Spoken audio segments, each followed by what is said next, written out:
Bashiru, the German-based player. Up front, of course, Big Paul Onuachu and Moses Simon off the bench in the last game, as he has been so often for Nigeria, but his experience, of course, meaning that he's captain today. Yeah, Onuachu started the game, in the group stages, ended up scoring a goal. Simon always coming, and Adams, who has been contributed heavily in this team. Yedika, who came off the bench and scored 2 goals. Is holding for Ndidi, who is missed out. My own concern on the lineup is, Osimhen. He's on the bench. He had 4 goals. I was going to ask you about that, because he's got a chance to get the golden boot. Yeah, he has 4 goals. And even Redmond has got 3. 3 goals. They are supposed, I would want to play, because I would want to end up the tournament with the golden boot. But if it's because of some knock or something, then it's understandable. But those 2 players I would love to see them, because they should go aim for that golden boot. So we wait for the kickoff here at Mohammed VI Stadium in Casablanca, and the countdown begins.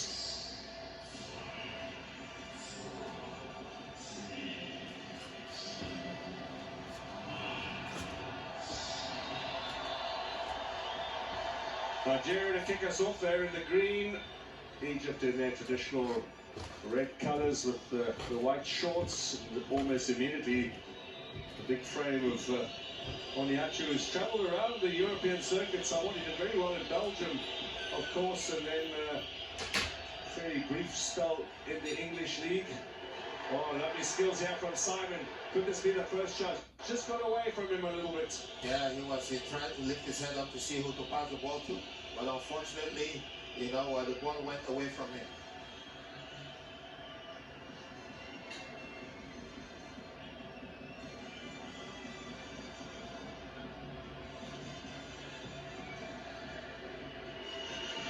Clearance away from Sobi, who's playing at the left back today. Ahmed Fatou was the first choice for the semi-final. Ashur now looking to get Mohammed away. Was he held back there? Well, that's the claim from the Egyptian. But no foul, says the referee. A bit of talk, but it's a bit soft. Days are gone. I keep repeating it when they get away with that. Chukwueze. Possession turned over. This could be dangerous.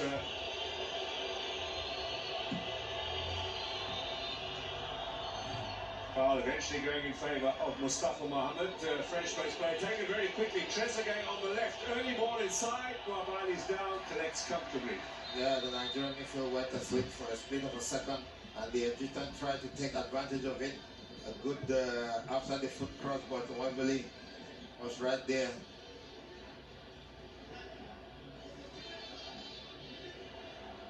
Goalkeeper, of course, came into the picture just before the start of the last Cup of Nations in Cote d'Ivoire. Pretty much kept his place ever since. It's where Nigeria had been struggling back and forth before he came into the frame, and he came at the right time.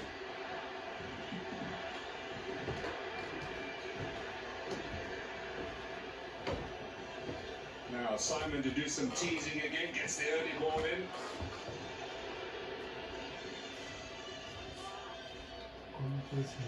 Samuel finds Chukwueze on this right-hand side. Still Chukwueze. Missed the penalty, of course, in the shootout on Wednesday. He owes Nigeria maybe some repayment. He'll be motivated, I'm sure. Quality player that he is. He can do more. I keep saying it. Probably you need a manager who can choose the right position for him so that he can explore the way he's doing. You can see the way he came to Fulham, the way he's enjoying his football at Fulham. Had a good run in Serie A as well, but now in the Premier League. So first set-piece opportunity of the early evening goes the way of Nigeria. And that penalty area is absolutely packed with players. Two tussling protagonists, both called out for a little bit of a lecture. There's Trezeguet asking for an explanation as well.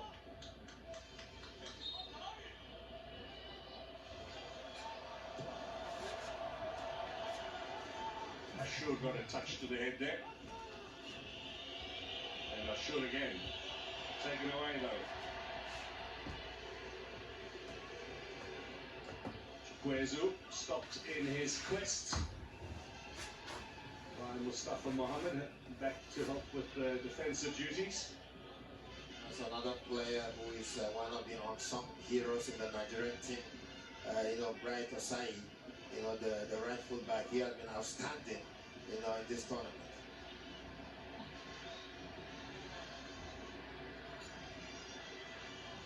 That's a gallant effort by Ashur. He manages to take out the corner flag and the microphone stand and hurt himself in the process. But just another example of the commitment we've seen from this young man during this tournament. I need the physio for him and physio for the flag. And the microphone. And the microphone.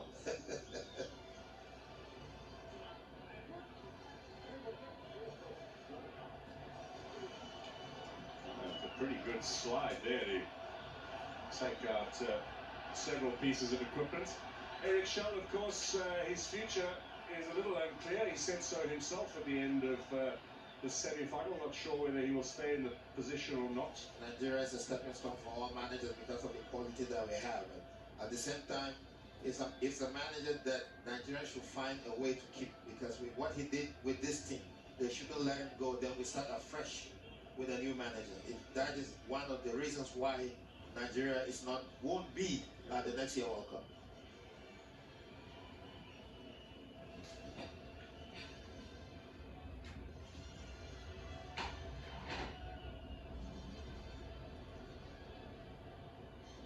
Well, having a rather unusual wait here, fixing the corner flag. The flag must be in place before the game starts. The law of the game. Not often did you see that.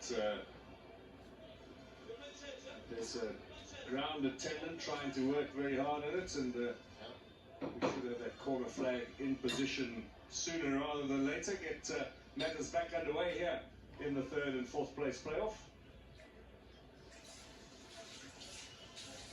There's Ahmed Zizou, who's unusually gone from Zamalek to Al Ahly. You don't see that all that often, although there have been a lot of players over the centuries who have played for the two clubs, but the direct transfer between the two is somewhat unusual. Someone you have to go around to end up there, not directly. But and it's one player that came to this AFCON not looking the way we know he can perform.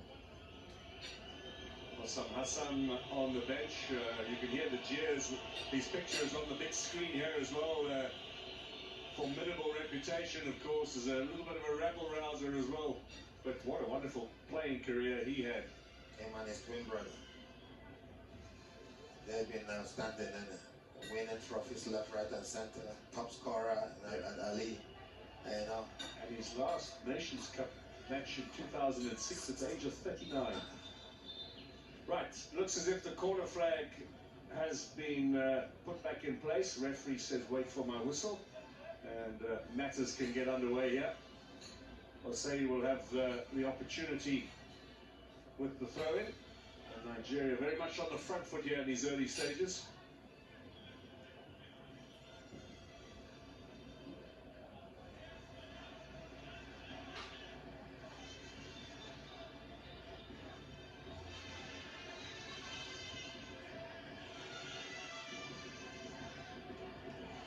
Ashur is in there again.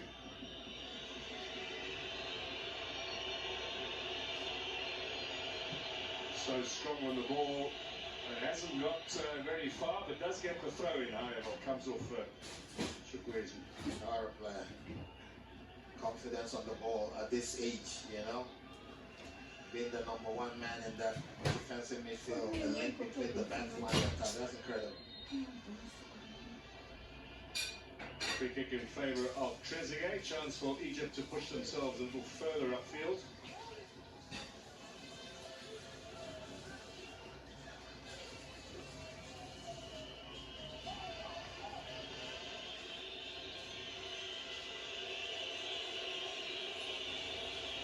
Arabia in possession. Plays these days in the United Arab Emirates, but had a glorious club career with Al Ahly. 3 Africa Champions League titles for him.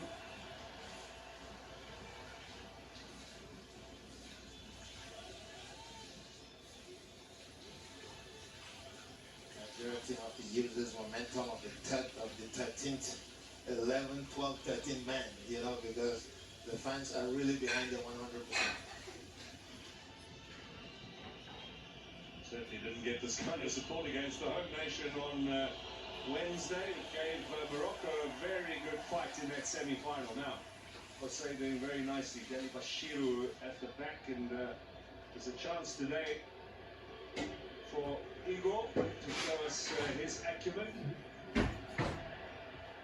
little bit of a rest being given at the back by the Nigerians to stalwarts from earlier games.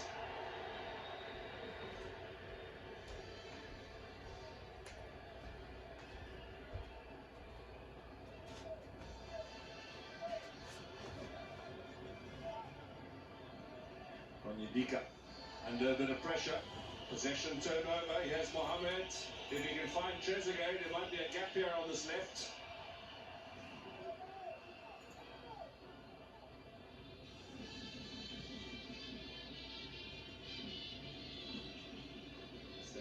One of the London-born Nigerians. There are a couple in this team, of course.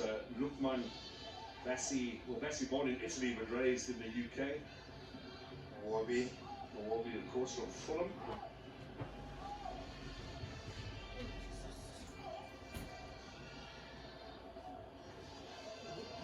Bashiru, born in Germany.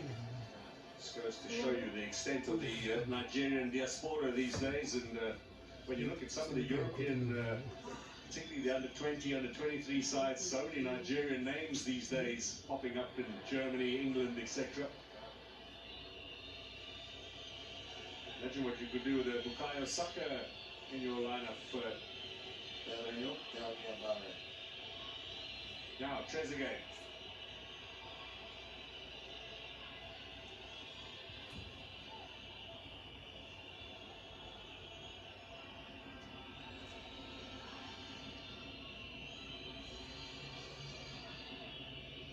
Sorby getting an opportunity today and charging through. That might be a little too strong though for Mohamed, and look at the pace at the back. That's top quality defending. Oh, that's top quality. And that's a player who spent most of his career in the Championship rather than the Premier League. And he have never got any opportunity, to go to the Premiership. But he has, with the kind of performance he had at this tournament, probably there will be, teams looking at him because, he is strong and commanding, that centre back and the height. Yes, I know you talk about the height, man. That he's big and tall and a real menace for opposing strikers. One thing the Nigerian team are doing in today's game that they didn't do in the semi-final games against Morocco, is when the Moroccans lose the ball, our white players still remain wide, But today's game, when they lose the ball, they all drop in the middle and close up, so that the Egyptians will get that space. So it's good to see, that they saw it and they corrected it. Moses Simon losing possession. Some of the crowd feeling a little unfairly. Here comes Ahmed Zizou now. Salah.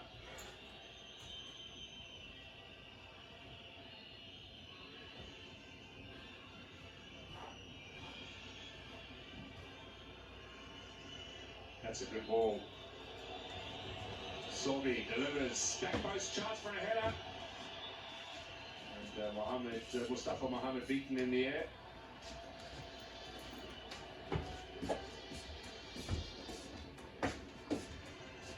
That's a good ball up to Adams.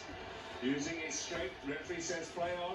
Nothing untoward there. Adams gets the shot in. A little bit of a deflection and fairly comfortable for Shumir. That's what he brought into the front three in this tournament. Now, same doing in his club, throughout the early seasons. That body strength that he used to get, past defenders. Player, of course, with Sevilla in La Liga.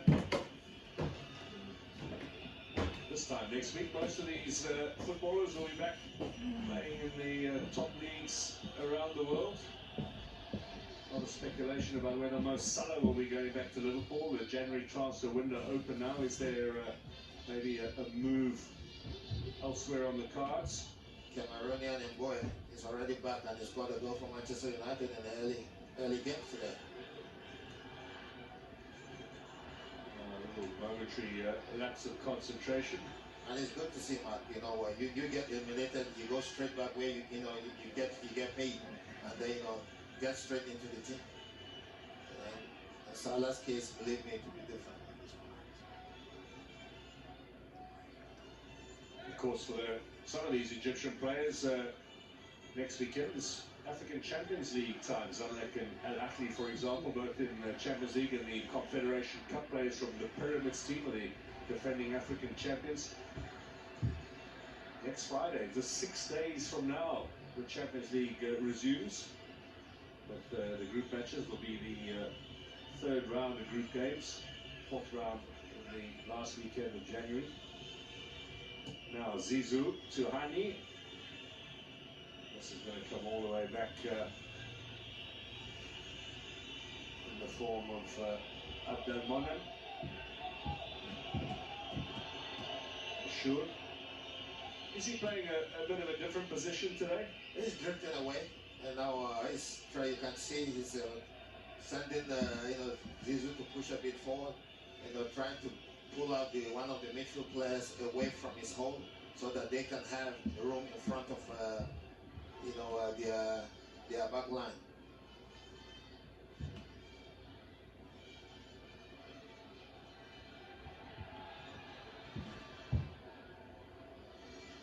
Eric Schell, a former Malian international, actually born in Côte d'Ivoire and grew up in France. But his mother from Mali, and his son is a basketball player for Mali in the national team.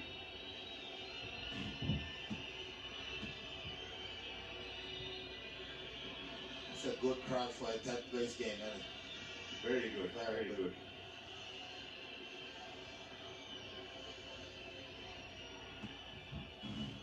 Now all the way up to Mustafa Mohamed.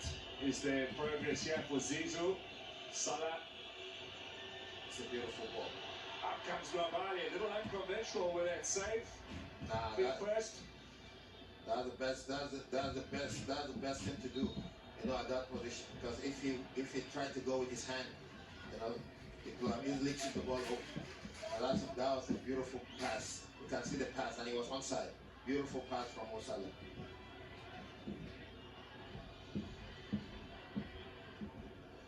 Chukwueze now with the possession for Nigeria.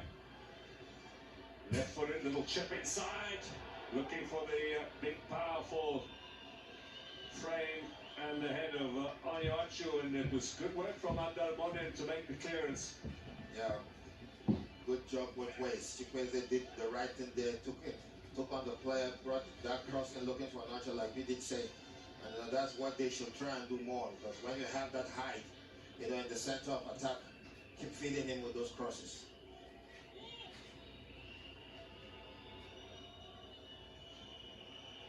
Now the long ball at the back will be fairly comfortably dealt with by Igor. Plays in the Czech Republic for Slavia Prague.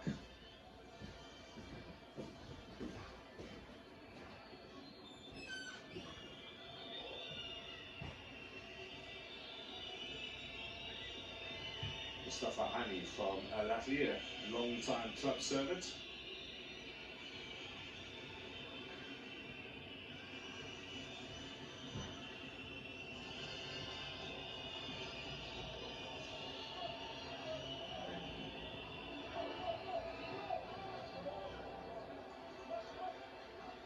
The introduction today in the midfield of Mohamed Lachine means that actually they've used in the starting lineup in this tournament now a player from Pyramids, the African champions, because despite the fact that they won the Champions League last year, still not very well represented in the starting lineup for Egypt. They've certainly got members in the squad, but not as many players as we have in Egypt's squad from Al Ahly and Zamalek, the two traditional teams of Egyptian football.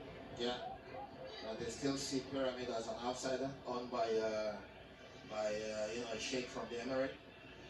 So, but with what they did, oh, they rattled in up 6 years, they rattled up the established order, didn't they, last year? It's incredible what they've done in the last 5 years in the pyramid since they came into play. Ashur now, long ball in search of Salah. And Rabali took it comfortably. Rabali, one of the players from the final in Abidjan just under 2 years ago now. Nigeria, you'll remember, had the lead in that game, and then it ended 2-1 in favour of the host nation. Here's Moses Simon now.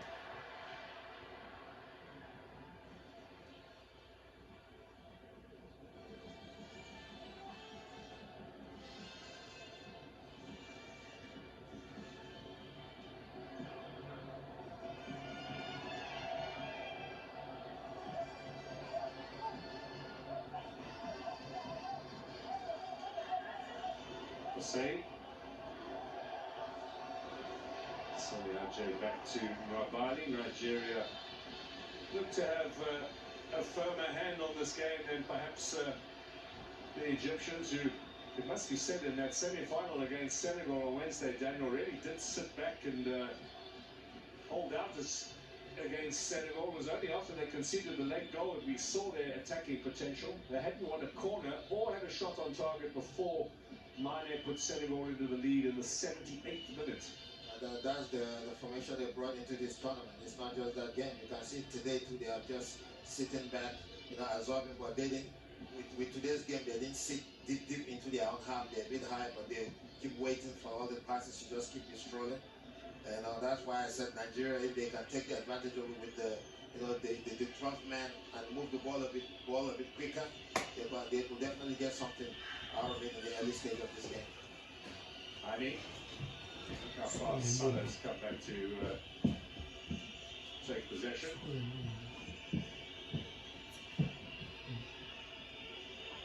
Well, lots made about Mo Salah's last chance saloon here at the Cup of Nations, an opportunity to win silverware with his country, which he's never done before, twice a runner-up.